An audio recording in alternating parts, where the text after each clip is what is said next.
මේක බලන්න. හරි මේ බලන්නකෝ පහත දැක්කෙන ඉලක්කම් පේලිය අවරෝහණ පටිපාටියට සැකසීම සඳහා ඉලක්කම් කීයක පිහිටීම වෙනස් කළ යුතුද? පුතේ අවරෝහණ අකුරු කීයද? ආවරෝහණ අකුරු 5යි. ආරෝහණ නම් ආරෝහණ අකුරු 4යි. ඒ එහෙනම් පුතේ ආරෝහණ නම් කුඩා එකේ ඉඳලා විශාල එකට ලියනවා අකුරු 4යි. අවරෝහණ ආවරෝහණ අකුරු 5යි. එහෙනම් විශාල එකේ ඉඳලා කුඩා එකට ලියන්න ඕන. හරි මෙතන තියෙන්නේ පුතේ එකේ ඉඳලා 7ට වෙනකන් ඉලක්කන්නේ. දැන් මේක විශාල එකේ ඉඳලා ලියනවා නම් 7 6 5 4 3 2 1 මේ ආකාරයට වෙන්න ඕනනේ.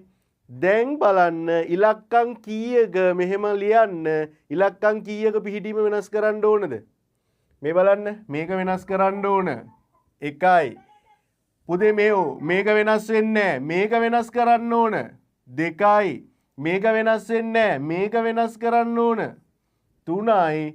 මේක වෙනස් වෙන්නේ නැහැ. මේක වෙනස් කරන්න ඕන ඉලක්කම් 4ක පිහිටීම වෙනස් කළ යුතුය.